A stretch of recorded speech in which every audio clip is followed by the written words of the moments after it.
today's video is going to be all about home decor. These are going to be tips that I have gathered throughout the year and a couple of months that I've been living here and decorating my home that I think would help maybe a new homeowner or somebody that's just looking to decorate any space in just creating a space with pieces that they truly love, that would stand the test of time, and just conscious decisions behind purchases for everything in your home. I have really found these tips to help not only with home decorating but with my personal style and things like that. This kind of stems from my personal style. Yeah, if you guys are interested, just keep watching. So before we get started, I just want to disclaim a little bit. I am not a professional. I am not an interior designer. I have just learned things along the way, so I just wanted to sit here and share these things with you in hopes that it'll help you with your decorating journey. It is not easy, but it is definitely fun if you know how to tackle things the right way.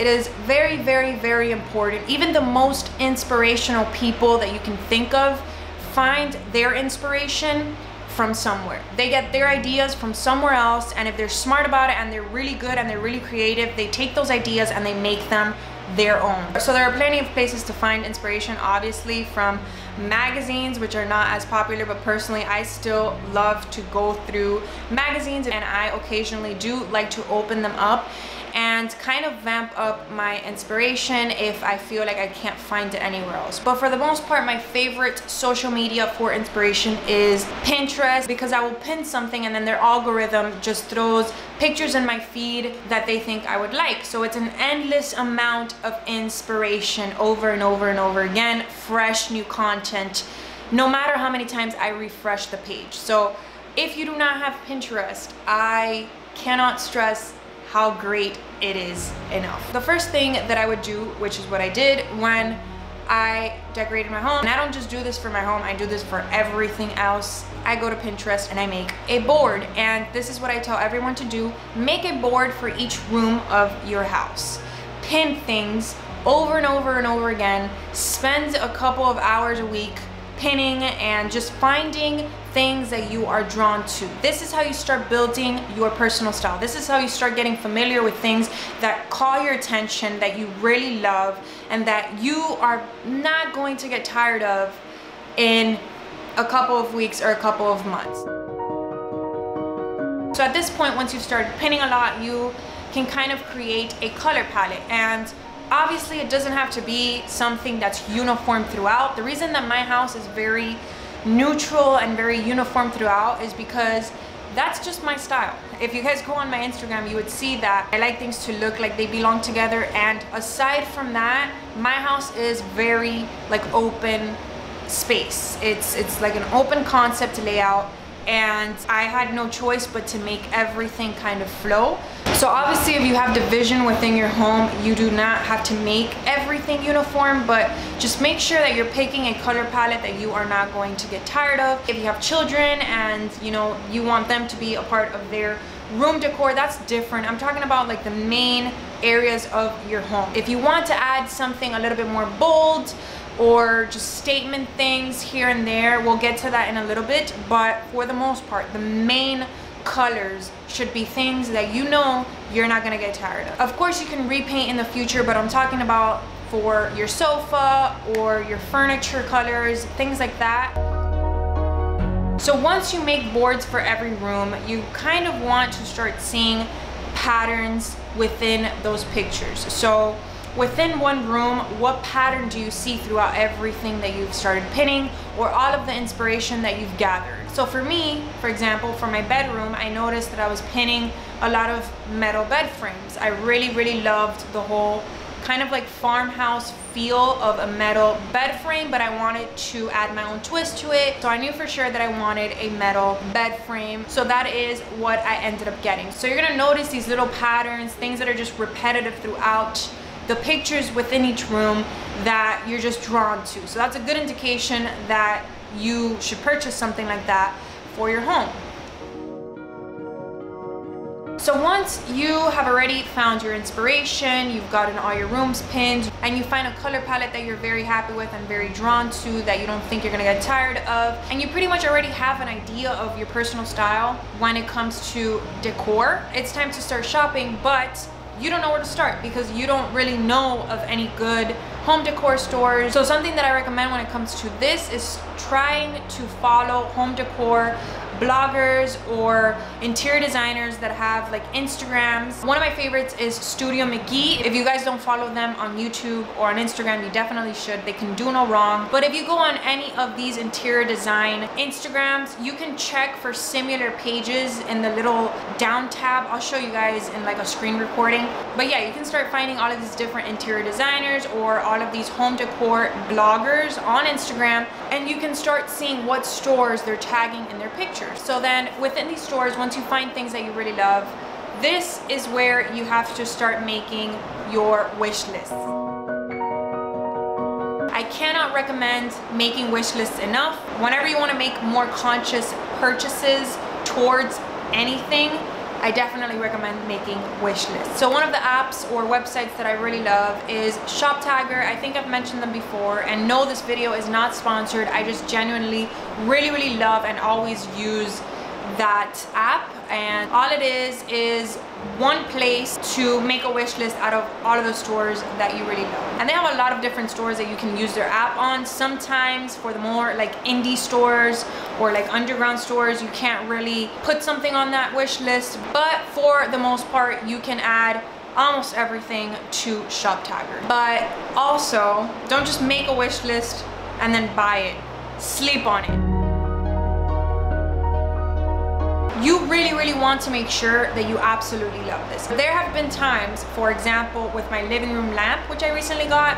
The story behind this lamp is that I had put it on my wish list and I wasn't 100% sure that I really wanted it, and it ended up getting sold out everywhere and I couldn't really find anything like it, and then it ended up coming back in stock like 2 months later.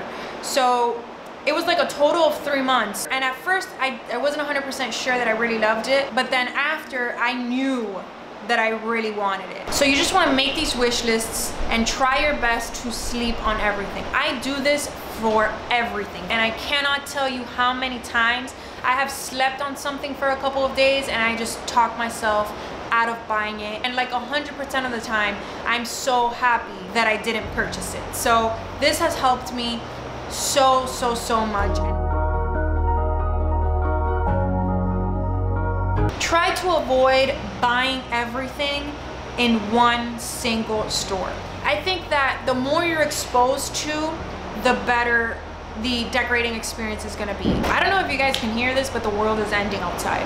We've all been through it. We purchased our first home and we cannot wait to start decorating. So we go to like West Elm or CB2 or Target, and we just want to buy everything in sight. We want to get everything from one store, decorate our entire house, and call it a day.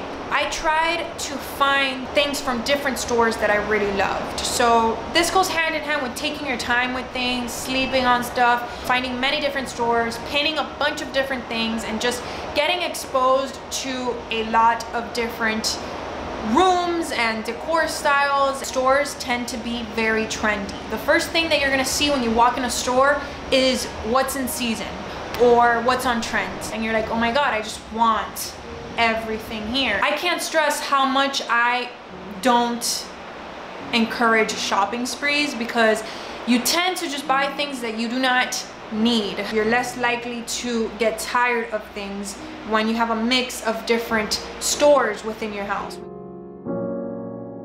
I really encourage incorporating vintage pieces, or maybe like a hand-me-down here and there that maybe you can revamp or paint or style differently. For example, my mom had this beautiful antique mirror that I never thought would fit into my style, but I have it hanging behind my dining room table now, and it's very special to me because, you know, it was my mom's and it has history behind it, and it's just something that I'm more likely not going to get tired of. I absolutely love Etsy as well for vintage pieces. You just have to know what it is that you're looking for with Etsy, because you can't really just like browse and expect to find cute things. My chair for my vanity is like this old Hollywood vanity chair that is like gold, and it's not really something that I would incorporate into my entire house, but I really love the way that it looks with the more like mid-century modern or wood tones of my house. Just little things here and there. Even Craigslist, I got my